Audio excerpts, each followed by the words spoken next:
Ryan Enos. I'm from the International Union of Painters and Allied Trades, and we're looking to put local people in the community here in Camden County to work. We've got work at military bases, we've got work at pulp mills, nuclear, fossil hydro, and some local contractors that we get manpower to. What we're experiencing right now is a workforce shortage, which means everybody that we have in our organization is now off to work. We don't have maybe but 5 or 10 people out of work, and we're looking at calls of over 50, 60 to 100 more positionings opening with outages coming up at these facilities. So what we're here now to do is to recruit local people, motivated individuals that want to get up and go to work every morning, work for 8 hours and get 8 hours pay, people that are going to be able to pass a drug screen, and most of our facilities, they require people to have clean backgrounds. That does not mean that we can't send you to work elsewhere. Some of the places are less strict. So just because you have a felony or you've been in trouble does not mean that we can't do something for you. I have Ron Caputo up here with me, a great community activist, and I'm going to let him speak a little bit.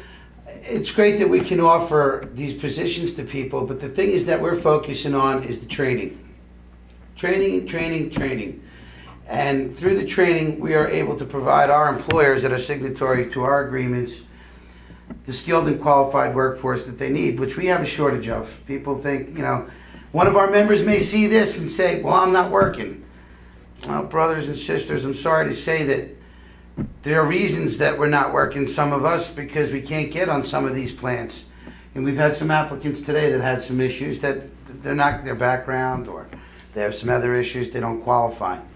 But we're here to be able to offer these jobs that we have, and the crash course of the orientation training to get onto the site, and offer the apprenticeship program out to these people so they can have a career in this. It's not just about a job. And we all understand if people are having a good job, you're making a decent living wage, that our whole community is going to prosper, because that's going to stimulate local economy. And I'd just like to say thanks for everybody that's participating. Thank you. I just want to say thank you to the Painters Union for coming to our community. This is an answered prayer. As we all know, there's a shortage of workers, and I just want to thank you for coming to our community, to our Department of Labor, who do such a great job. I've been working with you for years. As a matter of fact, I'm a product of the Department of Labor. They've helped me when I had a daycare at my church, and a lot of times people need jobs. I'm able to go to the Department of Labor and speak with them, and they would try to get people jobs. So I definitely want to give a shout out to our office, especially Ms. Faith and all her staff that works with her team, because I go to them all the time.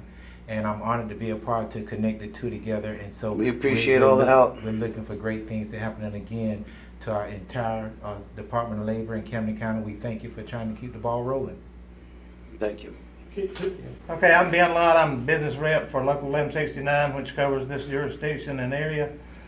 And I want to tell everybody that came today to be interviewed for a job that we'll try to help them. We want to hire people from this area because it's good for the economy here, and they're close to the job, and they don't have to travel very far to go to work. However, we do have issues with the guys being qualified, the guys' backgrounds, other tests that we give, that you have to gain interest in these work sites. But we'll help them in any way we can and meet with them anytime we can to get a good workforce for our jobs. Our contractors call us from time to time, not only for jobs in at Kings Bay and Camden County, but for other jobs in the surrounding towns also, Brunswick, Waycross, and all through the southeast. We cover, my union covers 29 counties in South Georgia, and we have work from time to time in most of those counties. So anything we can do for the communities where the job's at, we'll gladly help the local people. Thank you. Again, in closing here, I want to thank Camden County, the Department of Labor, Ms. Faith, Pastor Ham, and everybody that's been involved trying to help us put Camden County residents back to work. We are trying to get you trained, trying to get a new workforce trained and out to work so you can go home the same way that you went to work, and you can have a career, you can have all the safety training, and you can make an honest living with the painters. Yeah, everybody needs to understand that this is an opportunity taken seriously. That the average age, I think, Ryan, what is 52 years old? 52 years Guys are old. going to be retiring, and we don't have the apprentices nor the younger generation to replace these workers. What's going to happen 10 years down the road? So this is a real issue that we're trying to focus on now and build up a stronghold in these communities where we do have a foothold on some work.